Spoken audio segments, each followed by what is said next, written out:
Salut les petits loulous, on se retrouve pour un nouveau vlog. Comment rouler en 400 au Castellet. Bonjour à tous, on se retrouve pour le vlog du Castellet. Donc qui dit Castellet dit t'es obligé de faire la route en 2 fois parce que c'est super loin. Nous on est à 8h sans pause. Donc comme on doit arriver le jeudi à entre 10 et 12h, faut bien dormir. Donc là on s'arrête dormir au BB avec mon petit frère Thomas. Et on se dit à demain pour la suite de l'aventure. Bon, on est au circuit, on a été installé là-bas le camion. Je me suis brûlée là. On a été installé le camion, on a on espère pas le cas. Là, on va rentrer. Donc là on est installé avec le rack, on est installé, le camion est installé. Il va falloir mettre du coup l'hospitality et du coup le box. Je vais vous montrer à quoi ça ressemble le box. Je sais pas ce que Théo fait.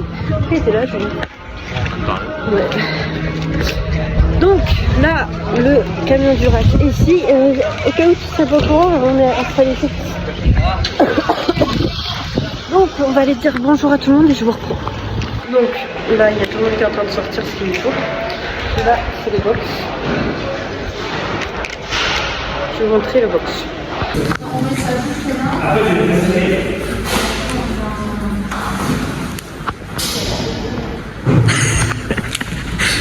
On est là. Faut encore qu'on installe tout. CBO ils ont un peu d'avance sur nous là mais. Un peu. Non je dis.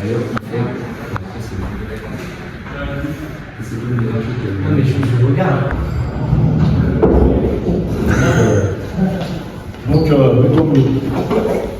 Ah, ça, tu sais ce que c'est? Ça, c'est la formation. Non, le travail. Ah, le truc que je fais le mois, il prend moi, là, oui, c'est ça.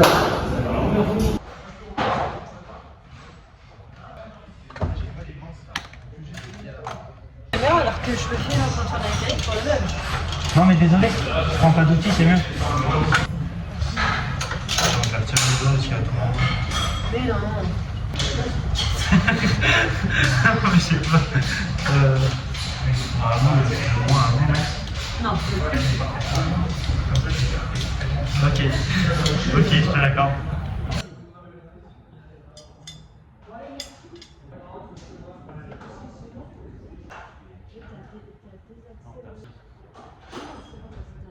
Bon, du coup, c'est installé.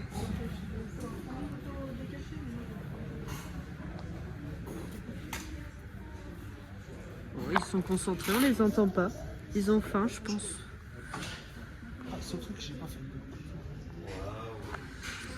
le je vais les montrer rétroviseur.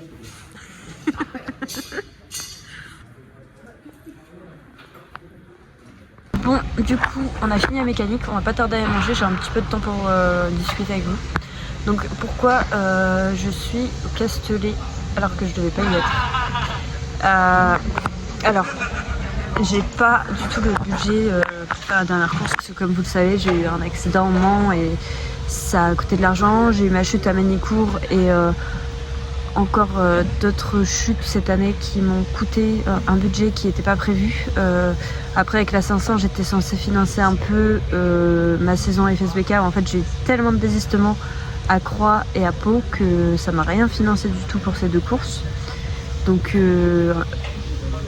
en comptant tout j'ai à peu près entre 8 et 10 000 euros qui ont qui devait servir à plein de choses, qui devait servir à investir dans des airbags pour la 500 et tout, où on n'a pas pu investir. Donc je vais investir en 2025, c'est pas trop dérangeant. Et donc du coup là j'ai appelé une entreprise où je devais payer une facture. Et je leur ai demandé si c'était possible de la payer plus tard parce que j'ai normalement les budgets 2025 qui vont bientôt tomber. Bon, c'est pas grand chose mais ça me permet moi du coup de pouvoir participer à cette manche et pouvoir enfin dire que je participe à un championnat complet, ce que je n'ai jamais fait encore de ma vie parce que j'ai jamais eu de budget. L'année dernière j'avais fait 3 courses en FSBK, l'année d'avant j'avais fait 5 courses en 500 il me semble. Et l'année d'avant, j'avais fait 3 ou 4 courses en 600. En 600, je débutais. Pour vous dire, j'ai aucun souvenir de comment ça fait de rouler sur un 600. Donc je suis au Castellet. Il y a énormément de choses qui sont en train de changer au niveau de la fédération et des 400. Donc actuellement on ne sait pas où on en est, on ne sait pas si ça va continuer l'année prochaine. Ils nous en informent pas. C'est nous qui arrivons à avoir des infos à droite à gauche. Et apparemment il y aurait soit le promo, soit le FSBK de supprimer l'année prochaine en 400. On espère que ça soit le promo parce qu'il y a la vitesse qui arrive et que nous, nos motos sont préparées pour le FSBK et pas pour le promo. On sera obligé de les revendre et en racheter, mais c'est invendable s'il n'y a plus de FSBK. Et donc du coup, là, on est sur cette manche qui va me permettre d'évaluer un petit peu mon niveau de fin de saison et de savoir si le 400 disparaît, ce que je fais. Donc j'ai pas mal d'idées, mais j'ai aussi pas de budget. Donc je vous avoue que si j'avais beaucoup d'argent, mes choix seraient déjà faits depuis longtemps et je serais plus en 400 l'année prochaine. Malheureusement,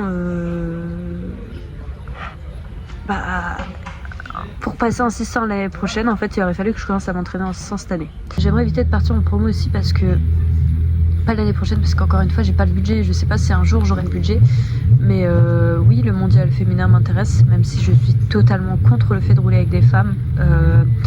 On va pas se mentir, j'ai commencé tard, j'ai commencé il y a 4 ans, j'ai commencé à 20 ans, personne commence à 20 ans si on veut aller en mondial. Donc la seule opportunité que j'aurais de faire du mondial, ça serait le mondial féminin. Donc je cracherai pas dessus. 1 année, maximum 2 années, juste pour pouvoir passer encore une fois des moments sur les paddocks avec Toprak. Enfin, c'est incroyable, on va pas se mentir. Il n'y a pas que le niveau sur la moto qui compte, il y a aussi les moments de bonheur que tu vas passer sur les paddocks. Et ça, et puis me faire connaître un peu plus dans le monde et en France pour me permettre de faire des vraies saisons. On avance parce que là clairement je fais une meilleure saison que ce que j'ai fait l'année dernière, mais 5 trains de pneus pour faire une saison c'est pas possible, et en 600 c'est infaisable, 5 trains de pneus pour une saison. Donc je parle en FSBK bien sûr. Donc on réfléchit, mais oui, je vais rester en FSBK pour tenter le mondial féminin. J'ai d'autres choses qui m'intéressent. Depuis que j'ai fait 2360, je suis énormément attirée par l'endurance. J'ai toujours su que ça serait quelque chose qui me plaisait, mais j'avais peur physiquement, j'avais peur mentalement, j'avais peur au niveau de ma façon de manger. Oui, ça m'intéresse énormément. Maintenant, un 1000, je pense qu'il y a énormément de prise en main à faire et surtout le prix. J'ai regardé le prix des 1000. Si tu veux le 1000 avec le boîtier GYR, t'es obligé de l'avoir. C'est le faisceau. Sinon, la moto fonctionne pas bien. Parce qu'il faut quand même une moto qui se rapproche un minima des motos d'endurance pour savoir si t'as le niveau pour y aller. On est sur plus de 22 000 euros. En fait, ça va très vite. Les pièces sont tellement chères, sans compter des jantes, sans compter rien. Donc c'est un budget qui est même pas considérable parce que c'est même pas ce que j'ai pour ma saison. Donc j'achète la moto, je peux même plus rouler derrière quoi. Et encore, là je sais pas ce que je vais avoir pour la saison prochaine, donc c'est même pas dit que je puisse acheter la moto. J'achèterai les jantes. Oui, j'ai extrêmement envie de rouler en 1000, mais budget, et je fais encore des petites erreurs. C'est pour ça que Julien Diguet voulait que je reste encore en 400 l'année prochaine. C'est que déjà j'ai encore un petit peu à apprendre en pilotage parce que mine de rien l'expérience elle est pas énorme encore, et je fais plein de bêtises, genre je serre pas les bras au freinage, je serre pas mon réservoir au freinage, mais plein de petites bêtises comme ça que je corrige au fur et à mesure des mois, mais il faut encore travailler dessus. Et du coup, après ce qui me rassure, c'est que quand je regarde, et on me le fait souvent regarder, Julien me l'a déjà fait regarder plusieurs fois et tout, parce que j'ai tendance à souvent avoir peur du temps, mais quand on regarde les autres, leur deuxième année de 400 comme moi, après avoir fait beaucoup plus d'années d'entraînement ou d'autres championnats, et en ayant fait 2 saisons complètes, ils étaient moins vite que moi, pour 90%. Donc j'ai pas à me plaindre en fait. C'est genre, si eux on les met leur deuxième année, ils sont pas plus vite que moi. Donc il faut que j'accepte que je suis encore dans une période d'apprentissage, même si je me sors pas mal. Je pense qu'un 1.8 à Carole en 400, on commence à parler, mais j'ai toujours envie de plus. Et c'est ça qui me terrifie, c'est que je suis jamais satisfaite. Donc on va travailler comme pour le WC. Moi je veux pas aller faire un Mans si je me qualifie en 44 et derrière pendant la course je roule en 47. Non, moi si je fais du Mans, c'est... je vous dis ça maintenant, peut-être que ça changera si j'ai une opportunité ou quoi. Mais si je fais du Mans, ça sera plus... j'aimerais rouler en 41 et rouler régule en 43. Gros max. Parce que pour moi sinon j'ai rien à faire en endurance. Après, comme je dis, je changerai peut-être d'avis si un jour j'ai une proposition ou autre. Ce qui est sûr, c'est qu'il faut au moins que je commence à m'entraîner en 600 ou en 1000 la saison prochaine pour pouvoir aller en endurance. J'aimerais vraiment être en endurance en 2026, mais ça va être compliqué parce qu'il faudrait que peut-être je fasse une course en 1000 ou autre pour valider des chronos. Et ça, c'est plus 3 ans que1 an, quoi. Donc, je sais pas. Donc, c'est Tom et Nana qui va filmer. Tu vas bien leur filmer le vlog ? Depuis que j'ai rejoint Steam, il y a tout le monde qui se met aux réseaux sociaux, c'est très drôle. Virginie, je lui ai créé une page pilote pour Kylian. Là, c'est pourquoi ? C'est pour Facebook, Virginie ? Non, c'est quand même pour Juju, parce que voilà, après quand même les 24 heures qui montrent à tous ces sponsors qui suivent les petits jeunes qui vont finir aussi au RAC 41 en endurance, tous là, nous 4 là. On est en train de créer un nouveau team, des juniors 24 heures d'endurance. Ouais, c'est ça. Ouais, il y a de l'idée, franchement, Virginie. Allez, on va lui en parler tout de suite. Soumettre l'idée. T'es prête? Je préfère pas y passer. C'est de te faire plaisir. Ah oui. Et c'est mieux qu'on va pas s'éviter ça.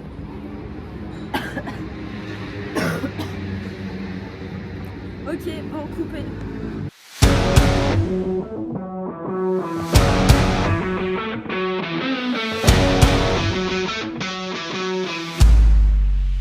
Bon, première séance finie, on a regardé pas mal de réglages parce qu'on savait pas du tout quoi régler la moto. Donc on est pas mal. Je roulais en 44. Le but ce serait... Je sais pas. Je pense que je suis capable de faire 42 et 41 en bougeant. Mais ça va dépendre encore une fois de moi. Donc du coup... là, le but, ça serait prochaine session. Je sais pas si j'ai fait un petit 44, je crois que c'est un 44,5, un truc dans le genre. Je peux encore regarder. Le but, ça serait de faire un petit 43, gros 42. Mais après, avec moi, on sait jamais, tout est possible. Je peux rouler en 47. Donc, on verra. Là, on va mettre pas mal de choses en place. J'ai pas encore été voir Julien à Dimitri. Mais déjà, on change la démule. J'étais un peu trop... pas assez court. Trop long. Donc on va voir comment ça se passe. Ce qui est bien sur ce circuit, je peux un peu plus vous parler parce qu'on n'entend pas trop les motos. Je sais pas si vous entendez, là c'est 600 qui roulent et ça va quoi. D'habitude je suis obligée de hurler et encore on m'entend pas avec ma petite voix là. Là Tom il fait l'attention de chaîne, on change la chaîne, on change la couronne.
Bon, pour vous donner un peu de nouvelles, je faisais une FP2 qui était très bien. Je bossais tout ce que j'avais à bosser. J'étais un peu gênée d'un tour parce qu'on était avec Dorian et Kylian et il ne roulait pas alors qu'on il roulait un peu moins vite. Donc du coup, Dorian m'a un peu gênée, mais sinon j'étais en train de faire un 42. Et du coup, je fais un 43-1. Et du coup, on est rentré dans le tour d'après. Je commençais déjà à améliorer. J'avais déjà mon partiel de début, plus mon partiel du premier secteur qui clignotait. Et du coup, en théorie, au RAC, je suis en 42-6. Sachant que j'allais encore améliorer nos autres partiels, je pense, parce qu'on était vraiment sur une bonne lancée. Et ce qui s'est passé, c'est que il y a un mec devant qui est tombé avant nous, avant qu'on arrive. Et il avait de l'huile sur la piste. Et les commissaires n'ont pas eu le temps de nous signaler. Donc on est arrivés tous les trois dessus. Kylian est resté sur ses roues. Mais Dorian et moi, on est tombés. Et ma moto est tombée dans exactement le même sens que Dorian. Et elle est venue taper. Et ça lui a cassé le fémur. Dorian joue le titre actuellement 300. Donc en fait on a chuté, j'ai vu la moto arriver vers lui et là je me suis dit c'est mort, elle va le taper. Moi j'ai commencé à tourner, sur moi-même et là je l'ai entendu hurler. Pour vous dire à quel point le choc était violent, je l'ai entendu hurler avec les motos qui tournaient, avec la chute et tout. Et après il se relevait plus. Après c'est vraiment le truc. Je sais que c'est pas ma faute, mais je me dis que si j'avais pas été là, si je m'étais pas arrêtée dans les stands avant, j'aurais pas été derrière lui et il se serait pas cassé ce fémur. En plus, il est parti avec le SAMU en hélicoptère et tout, enfin vraiment le truc jusqu'au bout quoi. Jusqu'au bout, c'était vraiment pas le week-end. J'ai pas de mécano pour réparer la moto. Ça a été une misère, la moto, il y a plein de trucs galères. La Fédé doivent repasser vers ma moto demain matin avant les essais. Et là, on se couche à pas d'heure parce que il fallait finir la moto. Je sais même pas si demain la moto elle va fonctionner. Je suis brûlée. Je suis brûlée sur toutes les fesses. Alors, c'est rigolo, mais en même temps, c'est pas rigolo parce que je suis sûre que ça fait très mal. On dirait un canard boiteux quand je marche, c'est un truc de malade. Je suis même brûlée. Non, je vais pas vous donner les détails. Je suis bien brûlée au fesco. Et autre détail, j'ai certainement le dos cassé. Je sais pas si vous allez voir. J'essaie de vous montrer. Donc là, voilà, ça c'est mon doigt. Donc du coup, là j'en ai pour... je crois que c'est 600 € de réparation parce que mon petit frère a serré le carter aussi, mais il l'a trop serré, du coup ça a fissuré le carter. On a dû changer le carter. Moteur. Et si Kylian chute et casse son moteur, du coup mon week-end est fini parce que je devrais lui rendre son truc que je lui ai acheté en fin de week-end. Donc du coup, la facture, elle a plus de 600 €, plus les pneus. Le week-end fait encore très mal. C'est encore des frais qui n'étaient pas prévus.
un peu plus loin derrière quand même, la première année. Et on bidouille tout quoi. Ouais. On bidouille les petits. J'ai appris une mauvaise nouvelle. Merci beaucoup. 85 comme 30.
Ça peut être évident.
Du coup les courses sont terminées, j'ai réussi à faire une belle course en course 1, j'ai pas roulé très vite, j'ai roulé en 43 mais ça a été... Et au milieu de la course j'ai commencé à plus sentir ma main, par contre pour ceux deux, dès le premier tour je sentais déjà plus ma main.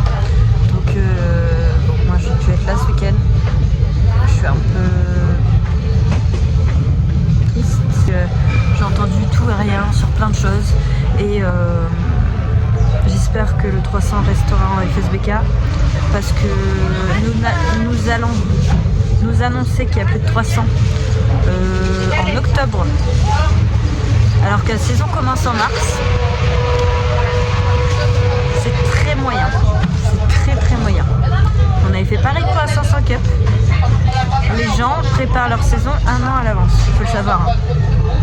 Pas 5 mois avant en fait. Donc j'espère que la Fédé ne va pas nous avancer à la dernière minute qu'il n'y a plus du tout de 400 ou même qu'on doit aller en promo parce que nos motos bateau ne passe pas pour moi.